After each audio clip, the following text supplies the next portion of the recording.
Kilalanin natin ang kwento ni Alice. Lumaki siya sa isang mahirap na pamilya. Isang kahig isang tuka ang naging pamumuhay ng dalaga. Kaya iyon ang naging dahilan kung bakit hindi siya nakapagtapos ng elementarya. 11 taong gulang siya nang mawala ang magulang niya dahil sa isang aksidente. At bilang isang anak, ay naiwan siya nag-iisa. Tanging ang kapatid ng nanay niya ang kumupkop sa kanya. Pero nang tumungtong ang dalaga, sa edad na 17, ay umalis siya sa poder ng tiyahin niya dahil sa masamang ugali na pinakikita at pinararamdam nito sa kanya. Kung ano-anong naging trabaho niya. Naging waitress siya sa isang karinderya at tagabantay sa isang computer shop. Pero dahil sa kahirapan, ay napilitan siyang gawin ang isang bagay para makaahon sa buhay. Pinasok niya ang mundo ng trabaho na hindi niya nais balikan pa. Nagtrabaho siya at naging mababang babae sa harap ng ibang tao para matustusan ang gastusin niya sa araw-araw. Labag man sa kalooban niya, ngunit kailangan niya ng pera. Ang akala ni Alice ay hanggang doon na lamang ang magiging buhay niya, ngunit nagkamali siya dahil sa isang pangyayari ang magpapabago ng takbo ng buhay niya. Magandang araw mga kaibigan. Isang kwento muli ang nais kong ibahagi sa inyo na sana'y magbigay inspirasyon at kilig sa bawat isa. Tunghayan po natin ang kwento ni Alice at ni Miguel. Pero bago tayo magpatuloy, kung bago ka pa lamang sa aking channel, ay pakilike po ng ating video. Paklik din ang subscribe button, gayon din ang bell icon, para lagi kayong updated sa mga parating ko pang uploads. Ang tagal naman ni James. Asa na ba yun? Makalabas na nga. Naiinis na saad ni Miguel sa sarili. Ay nako, kanina pa ako nakatayo dito, pero wala pa rin lumalapit. Nasisira na tuloy ang makeup ko. Bakit ka pa kasi todo makeup? Mabubura din naman yan. Mahinaw na saad ni Alice kay Sofia na naging malapit na rin niyang kaibigan. Ano ka ba naman, friend? Kailangan ko mag-makeup para maka-attract ako ng customers. Palibhasa kasi ikaw, Alice, maganda ka na kahit walang makeup. Kayang-kaya mo maglibot tuwing gabi, no? Siyempre naman, ganun talaga kapag maganda. Mabenta sa mga nakapalibot sa atin. Saka nakita mo ba yung lalaking yun? Nakangiti na saad pa ni Alice. Asan ba? Wala ako nakikita. Alam mo, lumipat na lang tayo ng ibang lugar. Wala naman tayong makukuhang customer dito eh. Ano ka ba naman? Maghintay ka lang. Saka dito nga tayo safe. Yung hindi tayo mahuli agad. Hindi mo ba talaga nakikita yung lalaki? Ayun no. Nakatayo na naka-black ng t-shirt? Oo, nakita ko na. Mukhang magiging maganda ang gabi mo ngayon. Mukhang mayaman. Sige na, friend. Kaya mo yan. Saad naman ni Sofia kay Alice. Siyempre, ako pa ba? O siya, diyan ka muna ha. Saglit lamang ako doon. Ay naku, buti ka pa. May kikitain ka na ngayong gabi. O siya, sige na. Pupunta muna ako sa dulo. Baka sakali may mabingwit ako. Sige. Good luck sa atin parehas ha. Wika pa ni Sophia. Naglakad na nga si Alice papalapit sa lalaki. At isang plano ang kanyang naisip. Ang init naman dito. Ouch! Kinagat ako ng lamok. Sayang magandang pinti ko. Pero papansin ako. Wala pa ring epekto sa lalaking yun. Lapitan ko na kaya? Saad ni Alice sa kanyang sarili. Hi! Ang ganda naman ng damit mo. Bagay sa'yo. Salamat. Tipid na saad ng binata. Ikaw lang ba mag-isa? Hindi. I'm just waiting, my friend. Kahirap naman ang kausap nito. Inglesero. Aniya sa kanyang sarili. Kasi kanina pa kita napapansin eh. Akala ko alone ka. Magsasalita pa sana ang binata Nang tumunog ang phone nito. Ayan, Fred mo na yata yung tumatawag. Malambing pa ng wika ni Alice. Hello pare, asan ka na ba? Kanina pa ako rito. Ano? Bakit naman hindi mo sinabi sa akin? Kanina pa ako rito. Sige na nga, uuwi na ako. Bukas na lang tayo magkita. Sige, bye. So, paano ba yan? Mag-isa ka na lang ngayon. At medyo inis ka pa. Gusto mo bang samahan kita ngayong gabi? Pangako, masaya akong kasama. Nakangiti pa ng wika ni Alice. Wag na, miss. Kaya ko ang sarili ko. Ano ka ba naman? Okay lang sa akin. Wala rin akong kasama ngayon. Mura lang ako, Pogi. Hindi ka magsisisi. Wait, ibig bang sabihin, iniaalok mo ang sarili mo sa akin? Mababang babae ka? Gulat na saad ang binata. Ano naman ngayon? Alam mo kasi, ang kailangan mo ngayon ay makakasama. Saka ako lang naman ang nandito. Magaling, mura na, at maganda pa. At siguradong hindi ka magsisisi sa akin. Sorry miss, pero hindi ko kailangan ng babae ngayon. Parang na nga lumalapit sa'yo. Aayaw ka pa ba? Look miss, alam ko ma-offend ka sa sasabihin ko. Pero hindi ako pumapatol sa mga katulad mo. Malay ko ba kung may sakit kang dala? Mahawa pa ako sa'yo. Arte mo naman, mister. Bading ka no. Anong gusto mo? Kagaya mo rin? Saka kung meron man akong sakit, uso naman ang gumamit ng proteksyon. Hindi ka marunong gumamit nun no? Alam ko na. Kasi nga bading ka. Pangasar na wika pa ni Alice. Sabihin mo nang gusto mong sabihin, miss. Pero iisa lang ang sagot ko sa'yo. At hindi kita type, no? Wika pa ng binata na naglakad na palayo sa kanya. Antipatiko! Ayabang mo naman! Akala mo kung sino gwapo? Bading naman! Inis na sigaw pa ni Alice sa lalaki. Pero hindi na siya nito nilingon pa. Ano ba nangyayari sa'yo, Alice? Sino bang kaaway mo dyan? Wika ni Sofia na lumapit sa kanya. Sino pa? Yung lalaki nakita ko rito. Okay naman sana kung umayaw na lamang siya. Kaso nakakainis. Sasabihin pa akong may sakit ako na nakakahawa. Ang yabang talaga. Akala mo kung sino? Natawa naman sa kanya si Sofia. Baka naman kasi pinilit mo ng sobra, friend. Bakla kasi siya. Inis pa na saad ni Alice. Tanggapin mo na lang na hindi umepekto ang ganda mo doon. Himala, sa unang pagkakataon, may tumanggi na din pala sa'yo. Ang sabihin mo, hindi akong hanap noon, kundi kagaya rin niya. Teka, umuwi na nga tayo.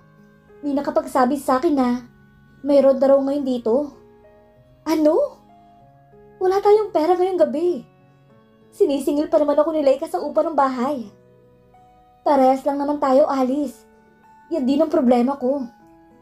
Hayaan mo na nga. Damay-damay tayo sa sermon ni Laika mamaya.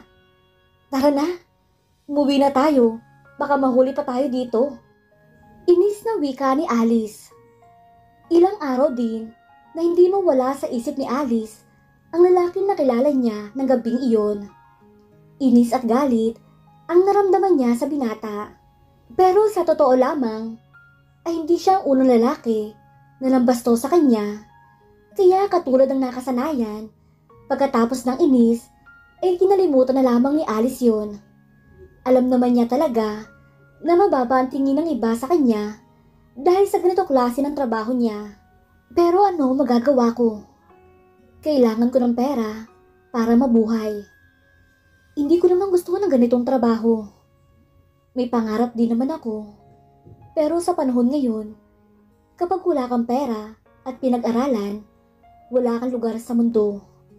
Mawawala kang dilat ang mga mata mo. Kaya napilitan siyang tanggapin ang ganong klase ng trabaho.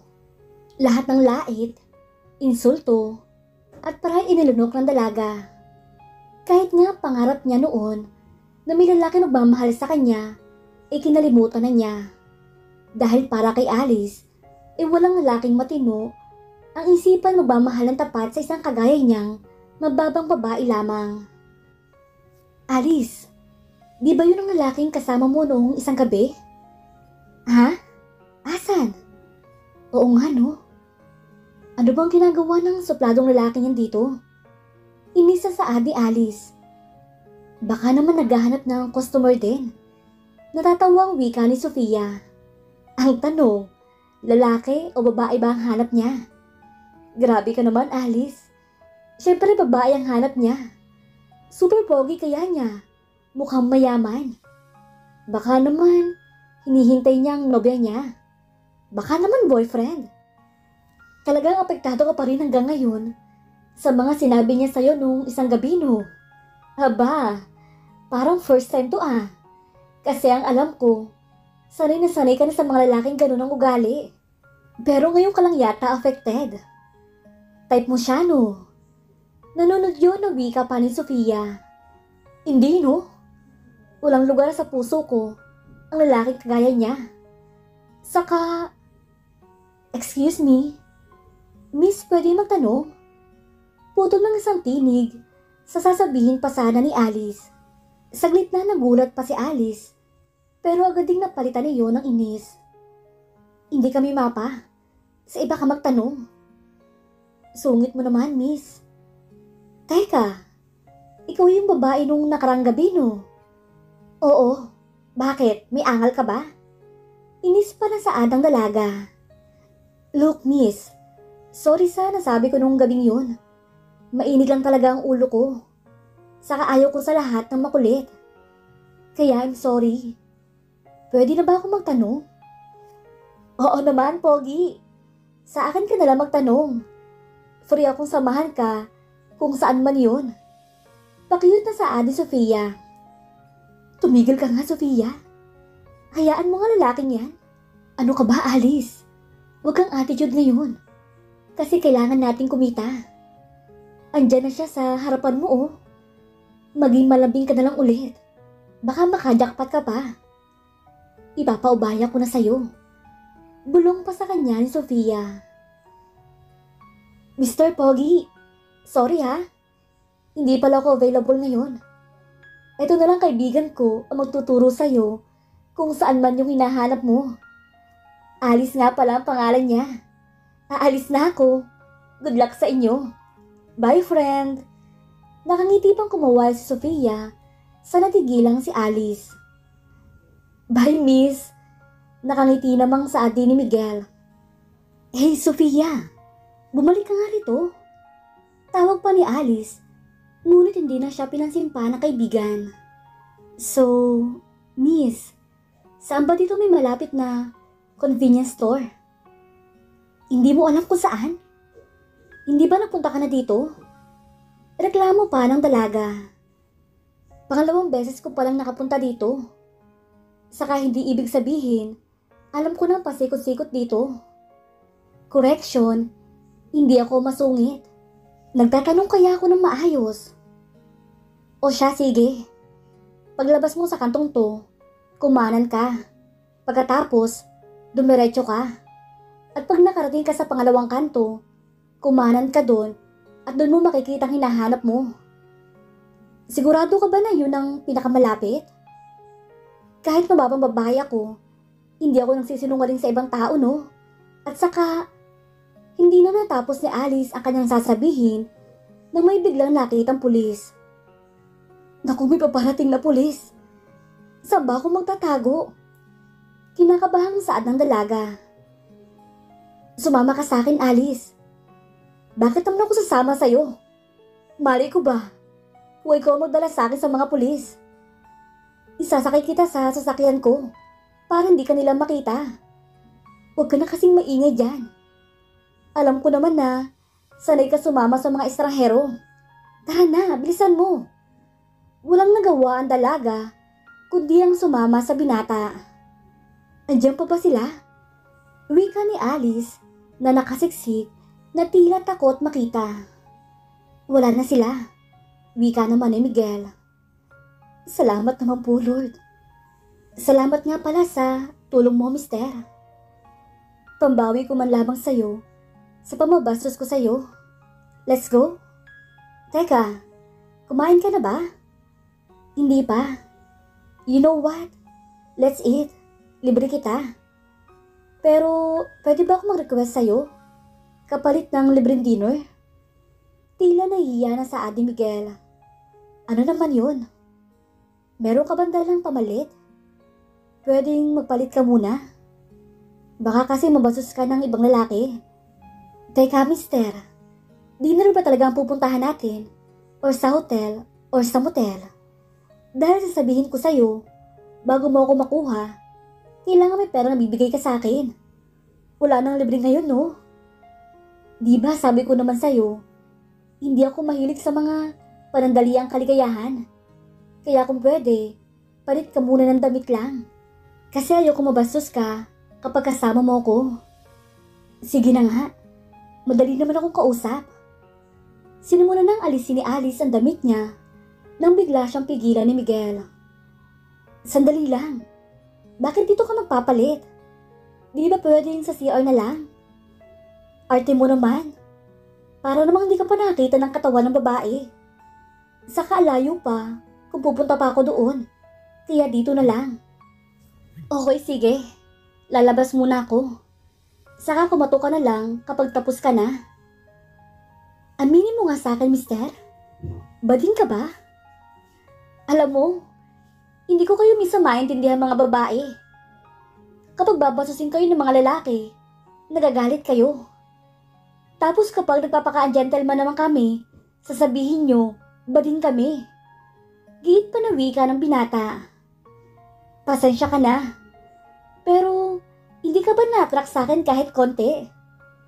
Kasi panay mapansin ko sa'yo noong gabing yun, pero baliwala lang sa'yo. Mas mabuti pa, magbihis ka muna at kumain tayo.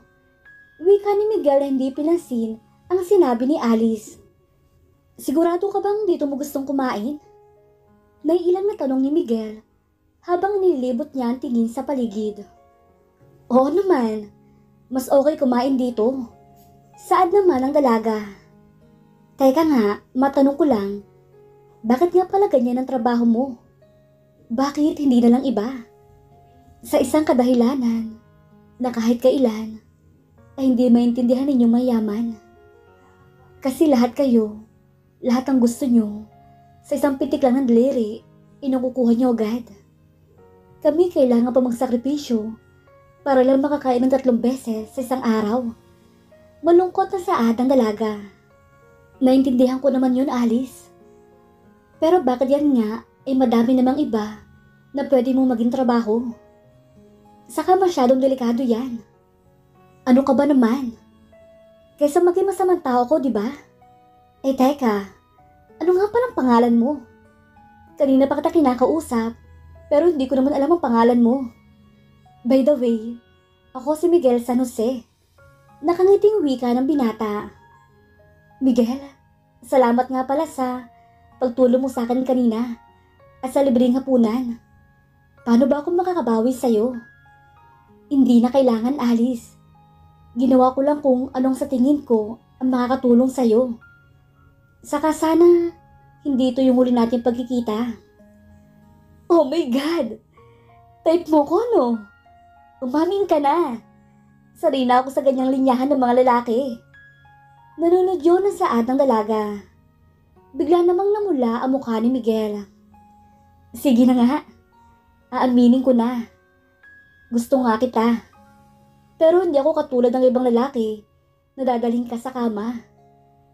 Save ka sa akin, Alice. Wow naman. May mga tao pa pala na katulad mo sa mundo. Alam mo, ang weird nga eh. Kasi nung una kitang nakita, inis na inis ako sa'yo. Pero eto ngayon, masaya akong kausap ka. Salamat, Miguel, ha? Pero teka, bakit nga pala wala ka sa mood nung nakita kita? Kakahiwalay ko lang kasi sa girlfriend ko noon. Kaya medyo galit ako sa mundo. At saka sa maang palad, sa'yo ko nabuntun yun. Sorry ulit. Ikaw naman. Iniwan ka lang ng isa, pero buong mundo ang dinamay mo na. Alam ko yun. Pero ngayon, okay na ako. Kumain ka na nga dyan. After natin, ihahatid na kita sa bahay niyo. Delikado na sa daan. Nakangiti na saad ang binata. Sanay naman ako sa delikadong sitwasyon. Pero dahil ikaw ang nagsabi, ikaw ang masusunod. Tila kinikilig na saad pa ni Alice. Hindi nakala ni Alice na may lalaki pang tulad ni Miguel. Nang una sila magkwentuhan sa unang pagkakataon, ay nakaramdam ang dalaga ng seguridad sa binata. Yung tipong habang kasama niya si Miguel, ay walang mangyayaring masama sa kanya. Nakakataba rin ang puso dahil kahit alam ng binata ang trabaho niya, ay hindi siya nito binastos at dinala sa kung saan saan. Nirespeto siya ni Miguel bilang isang babae. Ang sarap pala sa ganoong pakiramdam. Sa ilang taon niya na ganoon sa trabaho, ay si Miguel pa lamang ang nakapagbigay ng ganong respeto sa kanya. Iniisip tuloy niya ang ibang na babaeng nang iwan kay Miguel. Dahil ilan na nga lang sa mundo ang katulad niya. At kung magkakaroon pa man ito ng panibagong mamahalin, panibagong maswerte ang babaeng yun. Nakaramdam ang dalaga ng kilig nang maisip niya na siya ang babaeng yun. Pero agad niyang iwinaksis sa isip yun dahil imposible na mamangyari. Namamahalin siya ni Miguel at ipapakilala sa mundong ginagalawan nito. Alam niyang panandalian lamang ang sayang nadaraman niya dahil alam niya na hindi na muling magkukross ang landas nila ng binata. Okay na bang pakiramdam mo, Alice? Nag-aalalang tanong ni Sofia sa dalaga. Okay na kahit paano. Pwede na ulit akong bumalik sa trabaho. Sayang tuloy ang kita kagabi. Kung bakit naman ako tinamaan ng sakit. Alam mo, friend, magpahinga ka kaya muna. Hindi pwede, Sofia. Magbabayad pa ako ng renta. Saka magbabayad pa ako kay Aling Maria. Kailangan ko mabayaran yun bago matapos ang linggo. Naku naman, ang hirap talaga ng buhay, no? Pagod na nga ako sa ginagawa ko, pero wala pa din nangyayari. Hindi pa din ako yumayaman. Giit naman ang wika ni Sofia. Ganun talaga. Habang buhay na magtatrabaho tayo para mabuhay. Saad naman ni Alice. Kung mag-asawa kaya ako ng mayaman, feeling mo naman, papatol sa atin ang mga yun. Paglalaroan lamang nila ang puso natin. Malay mo naman, magbago ang takbo ng buhay natin. Habang buhay nga, may pag-asa. Kaya magtiwala lang tayo sa ating sarili. Siya, sige, matulog muna ako. Saad pa ng wika ni Sofia. Ilang sandali pa, ay narinig ni Alice ang pagtunog ng kanyang cellphone. Sino naman kanyang istorbo ang tumatawag sa akin? Aniya sa kanyang sarili. Hello? Hi Alice, ako to si Miguel. Masayang wika ng nasa kabilang linya. Miguel? Paano mo nalaman ang number ko? Nagtatakang tanong ng dalaga. Kinuha ko sa kaibigan mo. Inahanap kasi kita palagi sa pwesto mo, pero siya lagi ang nakikita ko. Kaya kinuha ko na lang number mo sa kanya. At bakit mo naman kinuha ang number ko? Naiwan mo kasi ang jacket mo. Ibabalik ko sana. Bakit di mo na lang binigay kay Sofia? Ayaw niya kasing kunin. Sabi niya sa akin, ako na lang daw magbalik sa'yo. So, pwede ka bang makapagkita sa akin? Ikaw ang bahala. Saan ba tayo magkikita? Nahihiyang wika ni Alice. Sunduin na lang kita dyan. Bye, see you. Wika ni Miguel bago binaba ang telepono. Sofia, gising! Wika ni Alice na alimpungatang kaibigan. Bakit mo binigay ang number ko kay Miguel? Ginising mo pa ako para lang doon? Ginawa ko yun para magkita kayo ulit. Bagay kasi kayo ni Pogi. Tila kinikilig pa na saad ni Sofia. Kami bagay? Hindi kaya. Sofia, langit siya at lupa ako. Hindi Hindi pwede magsamang langit at lupa. Sus naman, friend. Sa teleserye mo nangyayari ang ganyang linyahan. Patulugin mo muna ako, okay? At ikaw, maghanda ka na sa date mo. Good luck, friend. Masaya pa ang wika ni Sofia. Habang si Alice naman ay napailing na lamang. Ilang sandali pang lumipas nang tumawag si Miguel at sinabing nasa baba na ito. Pero nang makababa siya, ay biglang dating naman ni Aling Maria. Ano, Alice? Asa na pabayad mo sa renta ng bahay? Aling Maria, pwede po bang sa sunod na linggo na lamang? Wala po kasi akong pera ngayon.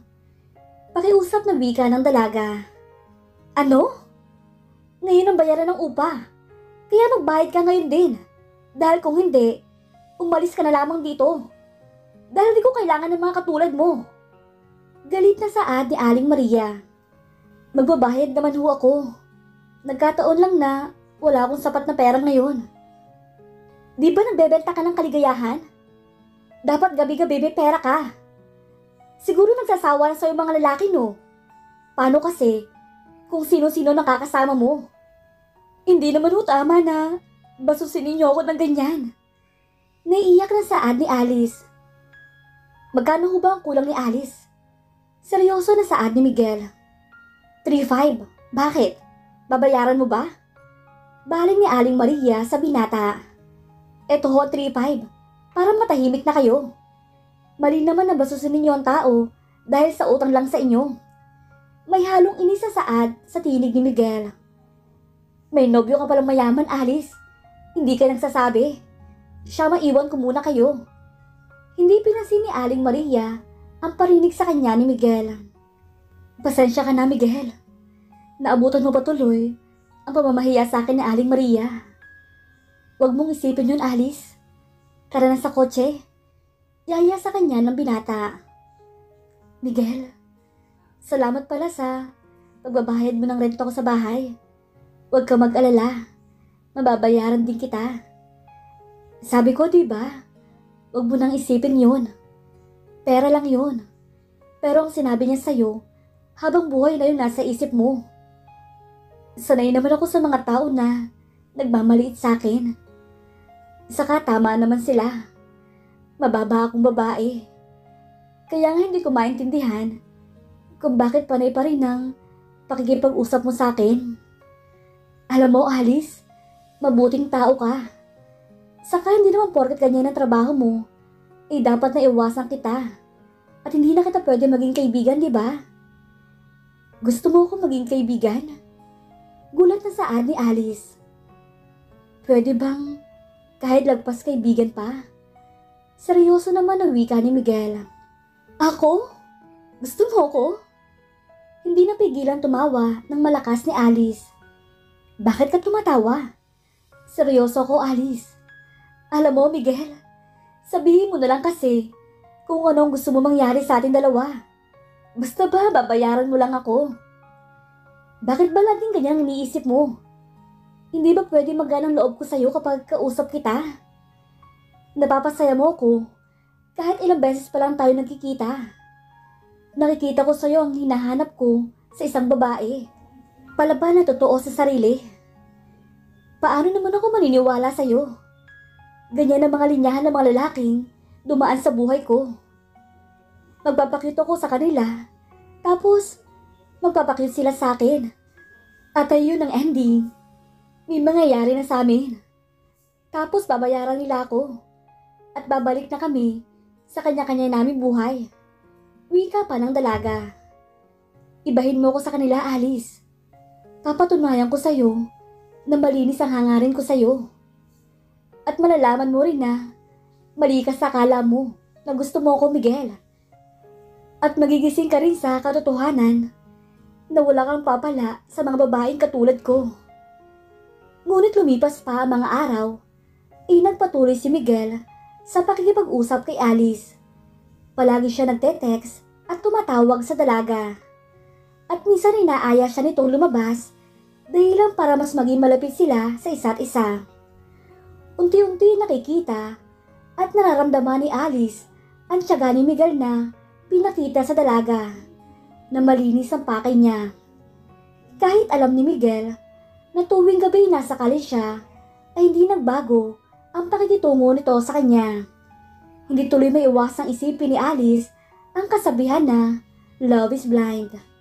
Dahil sa likas na mabait at malambing si Miguel, ay unti-unting nakuha nito ang loob ng dalaga. Na para bang gusto niya lagi itong nakikita at kasama. Pero pinipilit niya pa rin ang sarili na pigilan at iwasan ang nadarama niya sa binata dahil alam niya na hindi rin magtatagal ilalayo din ang binata sa kanya. Alam mo, may napapansin ako. Bakit ba palagi mo ako dinadala sa park na to? Nakangiti na saad ni Alice kay Miguel. Maganda kasi rito. Tahimik ang paligid. Masarap ang simoy ng hangin. At tanging huni ng ibon ang naririnig natin. Dito ako napunta kapag gusto ko mapag-isa. Gusto mo palang mag-isa. Pero bakit sinama mo ko? Pero biro lang. Nakangiti na wika ng dalaga. Alice, ganoon pa din ba ang trabaho mo? Mahinang tanong ni Miguel. Oo, walang pinagbago Miguel. Bakit? Ayaw mo na siguro sa akin no? Tila nalungkot ng saad ni Alice. Hindi ganon Alice. Pero ayaw mo bang maghanap ng ibang trabaho? Siguro naman, may mahanap kang iba, di ba? Meron naman. Pero mabilis ang kita kapag ganito ang trabaho ko. Saka hindi naman ako nakapagtapos ng pag-aaral. Kahit nga janitor ngayon, kailangan pa may diploma na ipakita. Paano naman ako, di ba? Asan pala mga magulang mo, Alice? Kinuha na sila ni Lord. Nasa langit na sila. Lumaki ako sa tita ko pero umalis din ako sa poder niya dahil ayaw ko sa ugali niya.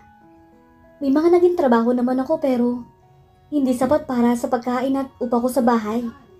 Kaya ang trabaho ito, dito ako napunta. Paliwanag pa ng dalaga. Hindi ka ba nag-aalala na baka makulong ka na lang o may mangyayari sa'yo hindi maganda? Napailing ang dalaga. Makulong? Naranasan ko na yan ng ilang beses. Pero bumabalik pa rin ako dahil kailangan ko mabuhay. Curious lang ako, Alice. Wala ka bang pangarap sa buhay? O kaya anong gusto mong gawin? Ano ka ba? Siyempre may pangarap din naman ako. Gusto ko naman makapagtapos ng pag-aaral at makakuha ng matinong trabaho. Alam mo yun? Makahanap ako ng mapagmahal na asawa. Magkakaroon kami ng makukulit at bibong mga anak at masayang pamilya.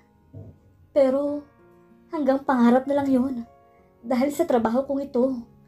Imposible mangyari yun. Malungkot na saad ni Alice. Huwag ka mawala ng pag-asa, Alice. Bata ka pa. 22 ka pa lang at hindi pa huli ang lahat para mabago mo ang takbo ng buhay mo. Hindi rin. Dahil sa matinong lalaki, parang walang-wala na ako. Paano mo naman nasabi yan? Seryoso na saad ni Miguel. Sa kagaya kong babae, wala na magseseryoso. Sino naman ang matinong lalaki na may inlove sa babaeng nagamit na ng kung sino-sino at ginamit ang katawan para sa pera? Ako, Alice, mahal kita. Miguel, hindi ako maniniwala sa mga sinasabi mo sa akin. Dahil sa dami ng lalaki na kilala ko, iisa lamang gusto nila. Ang panandaliang kaligayahan na kaya kong ibigay. Hindi ba sapat sa'yo mga pinapakita ko? Mahal kita, Alice. At handa akong samahan ka na mabago ang buhay mo. Buong puso na wika ni Miguel. Pero tila salat iyon para maniwala ang dalaga. Alam mo, umuwi na lang tayo, Miguel. Wala nang patutunguhan ng pag-uusapan natin. Maniwala ka naman sa akin, Alice. Seryoso ako sa'yo. Ano pa bang pag-uusapan natin? Yung nadarama mo para sa akin? Miguel, hindi mo pa bagets? Hindi tayo bagay. Manager ka sa isang magandang kumpanya, samantalang ako, isang hamak na babae lamang. Nagabi-gabi nasa kalye at naghahanap ng pera sa pamamagitan ng mga lalaki. Wala akong pakialam, Alice. Kung anong iniisip nila tungkol sa'yo. Pwes ako hindi. wala kang pakialam, ako meron, Miguel. Ayoko madamay ka pa sa sinasabi nila tungkol sa akin. At ayoko masira ang reputasyon mo nang dahil lang sa akin. Sa tingin mo ba magiging madali ang lahat? Maraming pagkakataon na masasaktan at mahihirapan tayo. Maraming pagkakataon sabay tayong susuko at pagsisisihan kung bakit natin pinaglaban to. Miguel, kung igigit mo ang gusto mo, mas mabuti pang tigilan na lang natin to. Dahil kahit anong gawin natin, hindi ako nababagay sa mundo mo. Naiiyak na saad ng dalaga. Alice, mahal kita. Alam ko masyado pang maaga para sa nararamdaman ko pero alam ko sa sarili ko na mahal kita. Oo, tama ka. Na hindi magiging madali ang lahat. Pero ayaw mo bang subukan man lang? Hindi ka naman mag-iisa, Alice. Andito ko para sa'yo. Poprotektahan kita. At ang dapat mo lang gawin ay magtiwala sa akin. Pero bakit ako, Miguel? Sa dinami-dami ng babae dito sa mundo, bakit ako pa, Miguel? Magiging miserable lang buhay mo sa akin. Masasaktan ka lang. Sa kabila ng lahat ng nangyayari, bakit pinili mo pa din ako? Bakit minahal mo pa din ako? Eto lang ako, Miguel, oh. Ganito lang ako. Napakaliit kong tao kung ikukumpara sa mga babaeng dumaan sa buhay mo. Naiiyak na wika ni Alice. Mahalaga pa ba ang dahilan kung bakit mahal kita? Hindi pa ba sapat ang salitang mahal kita, Alice? Ayokong umasa, Miguel. Ayokong masaktan sa bandang huli. Layuan mo na lang ako, Miguel. Itigil na natin to. Wika pa ni Alice bago tuluyan ang lakad palayo sa binata. Naiwan naman si Miguel na labis na nasasaktan. Bakit hindi ka pa bihis? Hindi ka pa ba okay? Eto na, magbibihis na ako. Hintayin mo lang ako. Okay ka lang ba talaga, Alice? Oo naman. Bakit ba? Para namang hindi ka okay. Kasi wala namang okay na parang pinagbagsakan ng langit at lupa. Tungkol kay Miguel yan, di ba? Bakit hindi mo nalang pagbigyan ng tao? Mukha naman siyang seryoso sa'yo. Wika pa ni Sofia. Hindi nga kami bagay, Sofia. Langit siya at lupa ako. Tigilan mo nga ako, Ali, sa mga sinasabi mo. Ang tao, pagparehas ng nararamdaman, walang mahirap, walang mayaman. Kaya kung ako sa'yo, go ka na kay Miguel. Di ba sabi mo nga, minsan lang darating sa atin ang katulad ni Miguel. Yung magseseryoso sa katulad natin. Kaso baka mahirapan ako na masaktan lamang namin ang isa't isa. Malungkot na saad ni Alice. Friend, umamin ka na mahal mo siya. O natatakot ka lamang na baka iwanan ka niya sa bandang huli. Pero wala nang masasakit pa sa magandang pagkakataon na pinapalagpas mo. Dahil lang dyan sa takot mo, Alice. Kaya dalian mo na at magbihis ka na. Pangungumbinsi pa ni Sofia. Tila naman nag-iisip ang dalaga. Sinubukan ni Alice na umiwas kay Miguel. Pero panay pa rin ang pangungulit ng binata sa dalaga. Aminado siya sa kanyang sarili na mahal niya si Miguel. Pero sa tuwing isipin niya na sundin ang puso niya ay napapahinto siya at napapaisip. Ayaw niya masaktan at mahirapan si Miguel nang dahil sa kanya. Alam niyang hindi magiging madali ang lahat dahil sa estado ng buhay niya. Ayoko madamay pa si Miguel sa miserable ng buhay ko. Ayokong dumating ang panahon na bigla na lamang niya akong iwan kapag nakakita na siya na mas bagay sa kanya. Pero sa pagdaan ng araw ay hindi tumigil ang paniligaw si Miguel kay Alice. At kahit anong pagpipigil ng dalaga ay hindi niya maiwasang kiligin at isipin na bigyan siya ng pagkakataon na makapasok sa puso niya. Ngayon lamang siya nakaranas na mahalin at magmahal. Ang akala ni Alice noon ay wala na siyang pag-asa sa mundo ng pag-ibig. Pero eto ngayon, may lalaking handa magmahal sa kanya kahit sino pa siya. Gusto niyang isantabi ang takot niya na kanyang nadarama para maranasan ang magmahal. Baka ito na nga ang pag-asa na magpapabago sa buhay niya. Sir, pwede naman akong makasama niyo ngayong gabi. Kasi free ako ngayon. Malambing na saad ni Alice sa lalaking customer niya. Aalis na sana sila nang makita sila ni Miguel. Hey! Saan mo dadalhin ang girlfriend ko? Girlfriend? Nagtatakang tanong ng lalaki. Miguel, ano bang ginagawa mo dito? Aray ko naman. Wika pa ni Alice nang hilahin ni Miguel ang braso niya. Layuan mo ang girlfriend ko. Alam mo ba dahil sa ginagawa mo, pwede kitang ipapulis? Sandali nga lang pare.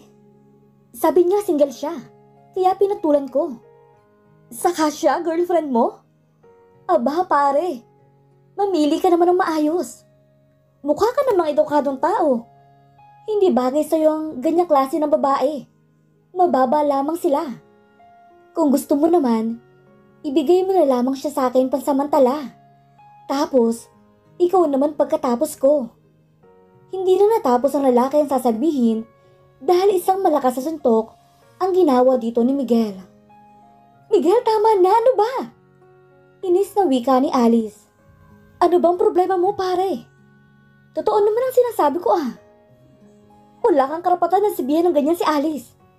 Sa susunod na makita kong pagmumukha mo na umaaligid sa nobya ko, umanda ka sa akin. Tara na nga Alice. Galit na hinila ni Miguel ang dalaga. Wala nang nagawa kundi sumunod na lamang si Alice sa sasakyan ng binata. Ano bang problema mo? Tinatanong mo ako kung anong problema ko? Ikaw ang problema ko, Alice. Nagagawang pang lumapit sa kusinong lalaki. Habang ako, halos mamuti na mata ko sa kahintay na kausapin mo ako. Ano bang nabibigay nila sa'yo? At kung bakit nagagawa mong kausapin sila? Magkano ba ang kailangan mo, Alice? Isang sampal na dumapo sa pisngi ni Miguel. Iyan ang sinasabi ko sa'yo, Miguel. Kahit kailan, hindi mo ako maintindihan. Dahil wala ka sa lugar ko. Kaya ngayon pa lang, kung hindi na tayo magkaintindihan, ay mabuti pang layuan mo na lamang ako. Lubayan mo na ako, Miguel. Please, Alice. Intindihin mo sana ako. Ano ba? Buksan mo na ang pinto. Hindi, Alice. Hanggat hindi tayo nag-uusap maayos. Ano pa ba ang pag-uusapan natin? Hindi pa ba malinaw sa'yo na hindi tayo pwede? Mababa akong babae, Miguel. At hindi na babagay sa isang edukado at mayaman na lalaki na katulad mo. Naiiyak na wika ni Alice. Ganun ba yung kahalaga sa'yo? Ang katayuan natin sa buhay? Hindi ba enough na mahal kita at mahal mo rin ako, Alice? Hindi. Dahil ayokong dumating ka sa punto na may isip mo na hindi ako karapat-dapat sa'yo. Ayokong dumating sa puntong kung kailan sobrang mahal kita, saka mo ko iiwan. Kaya parang awa mo na, Miguel. Sabihin mo na lang kung anong gusto mo mangyari. Huwag mong paglaruan ang damdamin ko. Hanggat kaya ko pang kontrolin ang pag-ibig ko. Hanggat kaya ko pang sabihin sa sarili ko na hindi tayo bagay sa isa't isa. Magsabi ka na, please. Anong gusto ko, Alice? Ikaw. Ikaw lang gusto ko. Hayaan mo naman ang sarili mong mahalin ako at pinapangako ko sa'yo na hindi ko sasayangin ang pagkakataon na yon. Alice, please. Subukan natin dalawa. Dahil handa akong gawin ang lahat para sa'yo. Ang gusto ko lang ibigay mo sa akin ang buo. Ang pagmamahal at pagtitiwala mo sa akin. May mga pagkakataon na masasaktan kita. At hindi naman mawawala yun. Pero hindi kita iiwan. Hindi naman ako habol sa'yo kung hindi ako seryoso sa'yo, Alice. Buong puso na wika ni Miguel. Paano naman ang ibang tao, Miguel? Ang mga magulang mo. Anong sasabihin nila sa atin? Alice, ano ba? Wala akong pakialam sa kanila. Nasa tamang edad na ako at alam ko ang ginagawa ko. At ikaw ang mahalaga sa akin.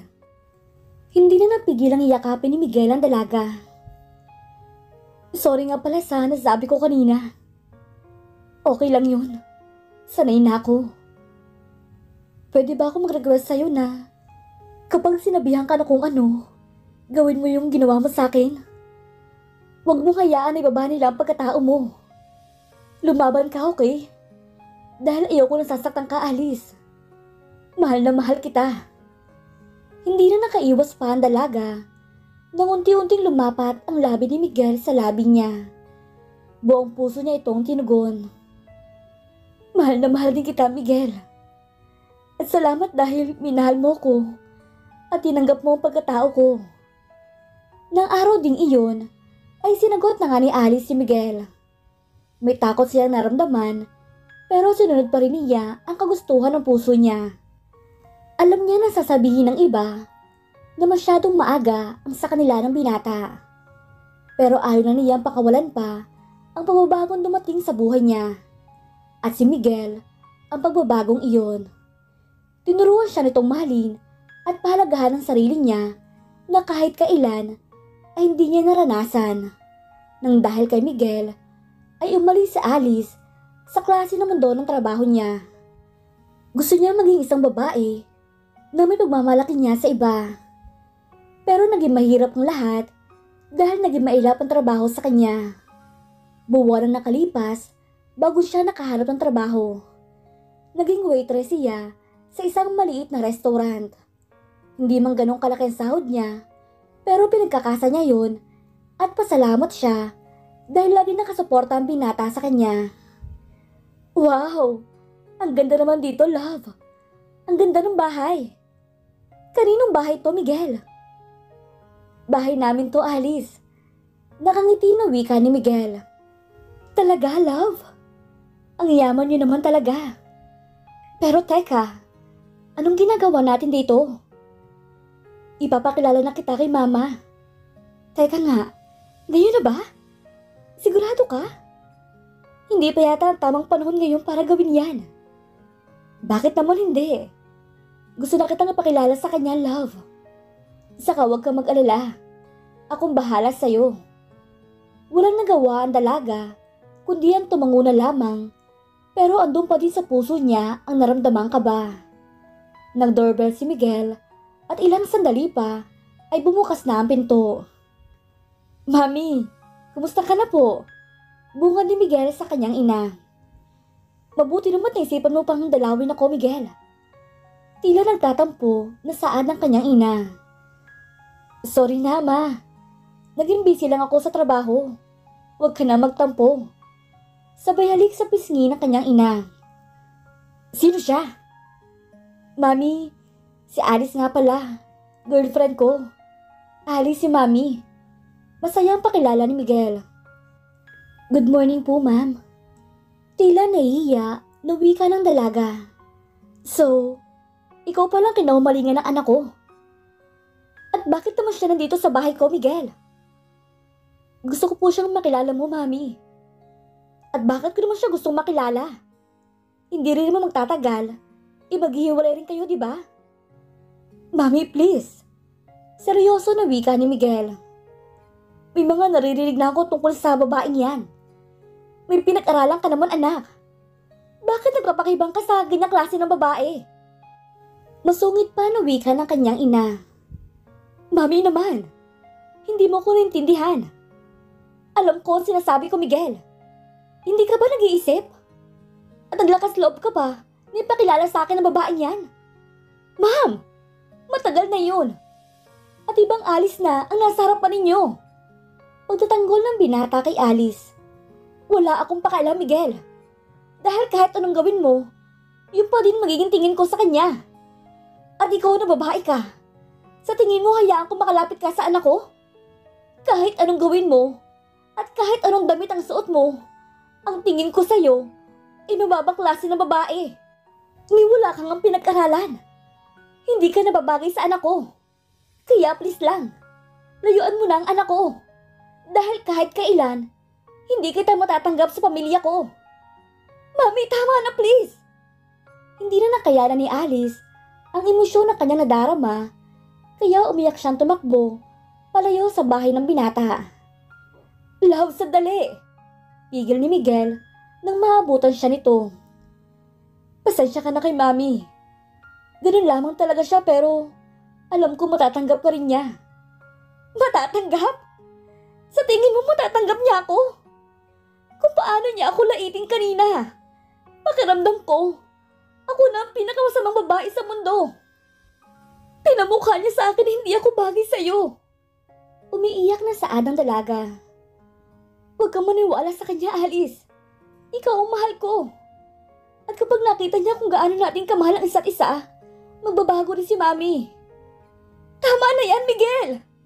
Gumising ka na nga! Gumising ka na sa realidad na kahit kailan, hindi ako bagay sa mundo mo. Na kahit kailan, hindi maalis sa akin ang pagiging isang mababang babae. Huwag kang martir, Miguel. Dahil masasaktan lamang tayong dalawa. Lalo na kapag pinagpatuloy natin to. Ano? Dahil lang sa sinabi ng aking ina, makikipaghiwalay ka sa akin?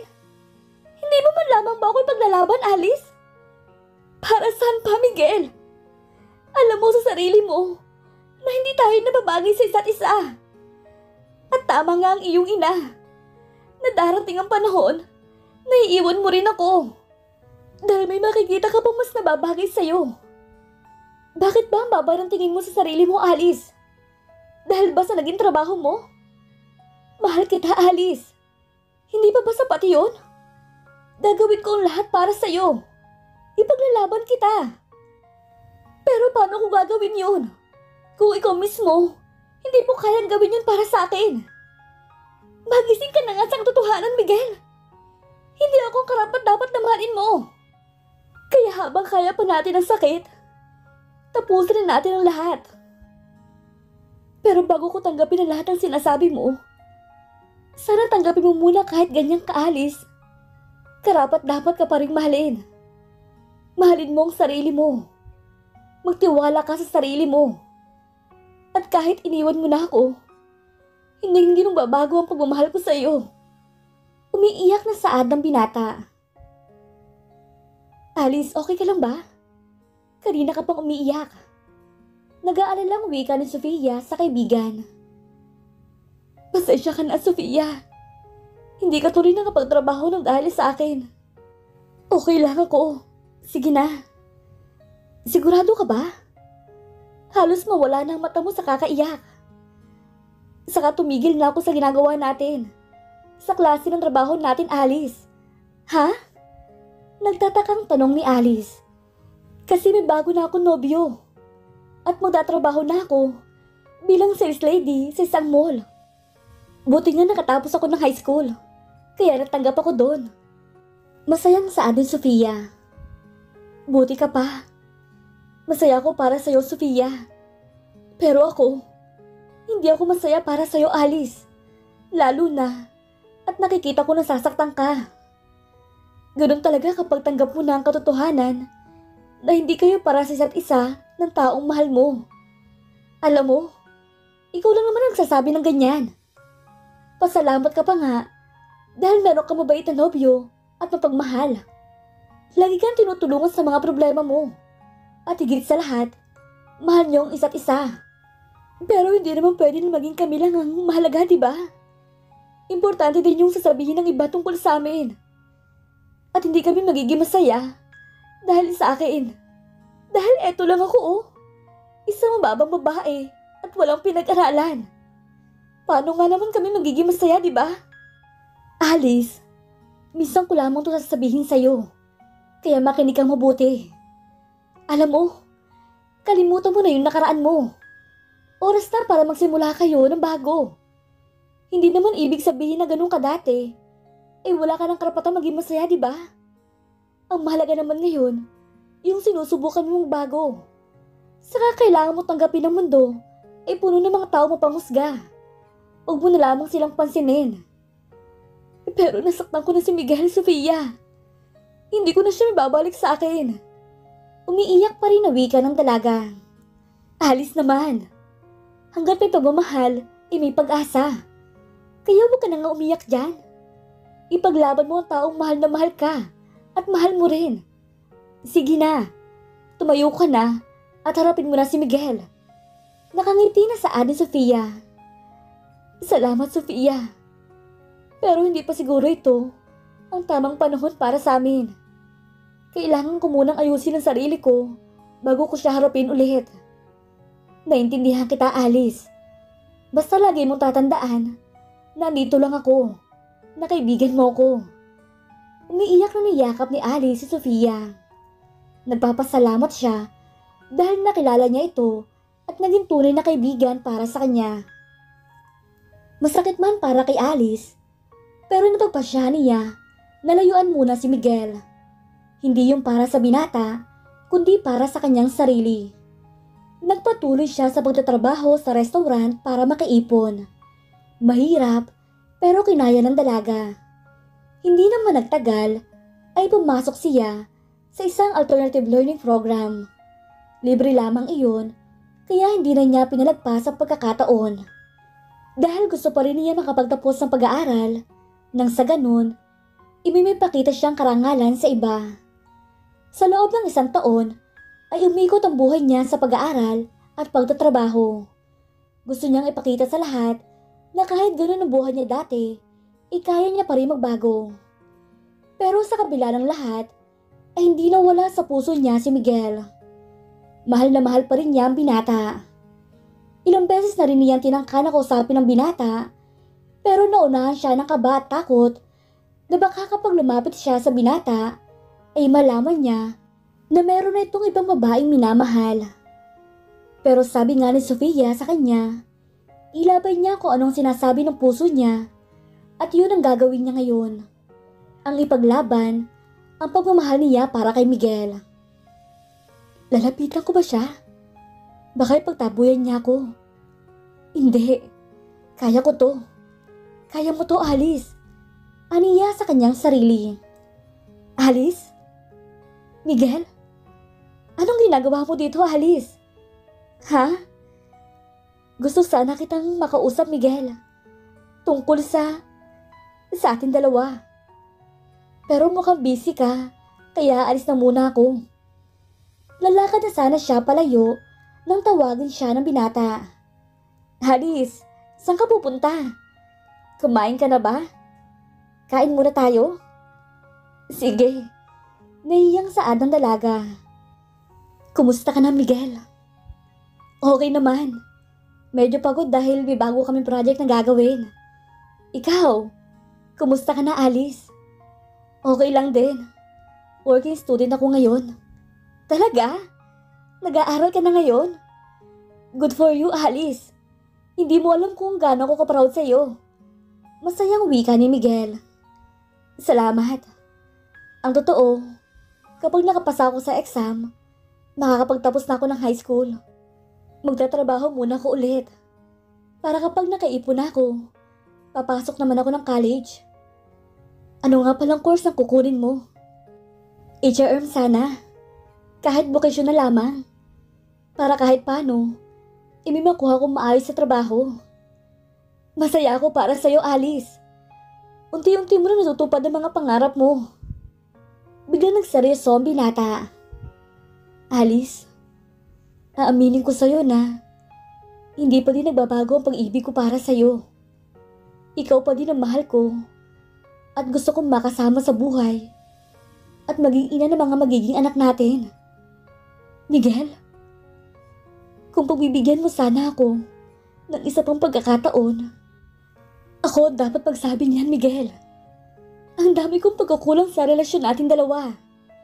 Nasaktan kita at iniwan hindi man lang nilaban. Sorry kung nagpasya akong pabigla-bigla. Pero kahit kailan, hindi ka nawala sa puso ko. Ikaw lang lalaking minamahal ko. Andito talaga ako para kausapin ka. Para humingi ng pagkakataon na ipakita at paramdam sa'yo kung gaano kita kamahal. Handa na ako sa lahat, Miguel. Handa na ako ilaban kung anong sinisigaw ng puso ko. Mahal na mahal kita, Miguel. Hindi napigilan ni Miguel ang mapaiyak na sandaling iyon. Napakasaya niya dahil sa wakas ay natapos na ang paghihintay niya. Mapapasa kanya na ang babaeng pinakamamahal niya. Hindi ka magsisisi, Alice. Dahil pinapangako ko sa'yo, magiging masaya ka sa piling ko. Isang halikang ginawad ni Miguel sa dalaga na buong puso naman itong tinugon. Makalipas pa ang ilang taon, ay masaya na nagsasama sina Alice at Miguel. Kasal na rin sila at may isa ng napakabibong anak na lalaki, si Sandro Miguel San Jose. Natanggap na rin ng mami ni Miguel si Alice bilang manugang nito, lalo na at mahal na mahal ito nag-iisang apo na si Sandro. Nakapagtapos na rin si Alice sa kanyang pag-aaral at ngayon ay namamahala na siya ng isang malaki at kilalang restaurant, ang Alice Cafe Restaurant. Wala na nga mahiling pa mag-asawa sapagkat buo at masaya na ang kanilang pagsasama. Hindi man naging madali sa kanilang hamon ng buhay na kanilang pinagdaanan at madami mang pagsubok ang dumaan sa kanila. Pero sa huli, pag-ibig pa din nila sa isa't isa ang nagpatunay na kahit anong estado sa buhay ay makakaya mong lahat basta tunay at wagas ang pagmamahal ninyo sa isa't isa. Gaya ng kwento ni na Alice at Miguel. Sila ang patunay na hindi hadlang ang yaman at hirap para patunayan nila sa lahat ang pag-ibig nila sa isa't isa. At dito na po nagtatapos ang ating kwento. Sana po ay muli ninyo akong samahan sa isa na namang kwento ng pag-ibig na handa kong ihandog sa inyo. Maraming salamat po.